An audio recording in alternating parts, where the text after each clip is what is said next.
사람이 먼저이고 민생이 먼저입니다. 수능도 연기에 있는데 총선 연기는 왜 안 됩니까?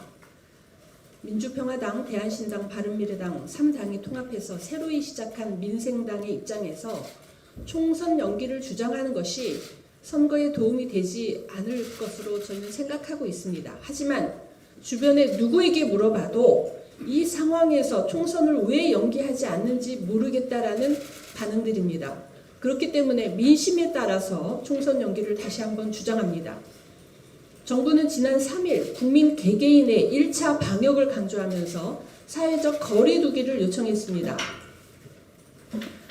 40일 남은 선거 일정에서 후보자들은 선거운동을 포기하고 있습니다. 현재 추세대로라면 3월 말 4월 초의 공식 선거운동 기간 동안에도 사회적 거리 두기가 계속될 가능성이 높습니다.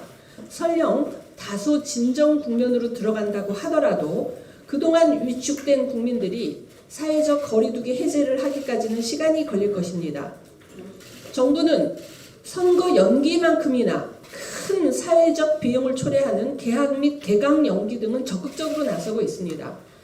대학가는 정부가 우물쭈물하는 사이에 먼저 자체적으로 나서서 개강을 연기한 바 있습니다. 대학들의 개강 연기가 이어지자 교육부는 2월 5일 뒷북으로 개강 연기 권고를 내린 바 있습니다. 이때는 그나마 확진자가 불과 20명도 안 되었을 때였습니다. 그래도 개강 한 달 전에 결정을 내린 덕분에 학생들을 비롯한 대학가 구성원들은 차분하게 대책을 마련하고 대비할 수 있었습니다. 만약 결정을 더 미뤘더라면 개강일이 끼어있는 이번 주에는 사회적으로 큰 혼란이 발생할 뻔했습니다. 지금은 어떻습니까? 확진자가 매일매일 수천 명 늘어나고 있고 정부가 사회적 거리두기를 요청하면서 사실상 선거운동 자제까지 요청한 상황입니다. 우리 민생당이 국민의 뜻을 모아서 대통령에게 직접 건의했음에도 대통령은 뚜렷한 답을 주지 않았습니다. 이해찬 더불어민주당 대표는 3월 20일이나 되어서야 판단이 되는 문제라고 언급했는데 재난 상황을 담당하는 당정청의 상황 인식으로서는 매우 나이브하다라고 생각합니다.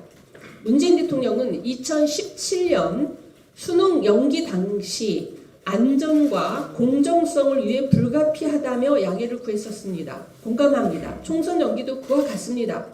일정대로 총선을 치른다면 안전에 위협을 느끼는 국민들이 선거 유세 현장은 물론이요 투표장에 제대로 나올지 의문입니다. 그런 선거 결과는 공정성을 담보하지도 못합니다. 수능 연기 당시에는 경북 포항의 일부 지역에만 국한된 재난이었음에도 결단이 이루어졌습니다. 하지만 이번에는 재난이 전국을 가리지 않습니다.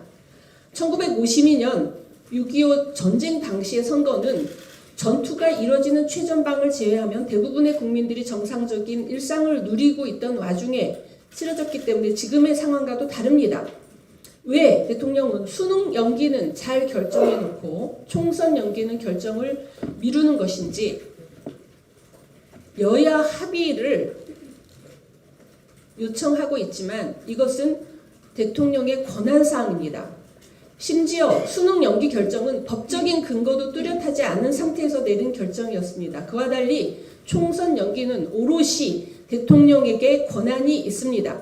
대통령께서 국민의 안전과 총선 결과의 공정성을 담보할 국가 원수로서의 책무를 다해 주실 것을 기대합니다. 다른 당의 대표를 내세워서 선거운동을 하는 당이 있습니다. 미래한국당의 홈페이지 첫머리에 오른 사진은 다른 당의 대표인 황교안에게 초점이 맞춰져 있습니다. 미래한국당은 미래통합당과 정당 사무실과 일부 당직자도 공유를 하고 있습니다. 다른 당이 아닙니다. 미래한국당은 미래통합당 후보들도 위험에 빠뜨릴 것입니다. 타 정당의 후보자를 위한 선거운동을 금지하는 공직선거법 제88조에 의거해서 우리는 위장정당인 미래한국당 비례후보에 대한 지지를 호소하는 미래통합당 지역구 후보자들을 모두 고발 조치하겠습니다. 당선되더라도 무효가 되게 만들 것입니다. 미래라는 이름을 넣은 두 당, 미래통합당과 미래한국당으로 인해서 대한민국의 민주주의의 미래, 또 대한민국의 미래가 위협당하고 있습니다. 이상입니다.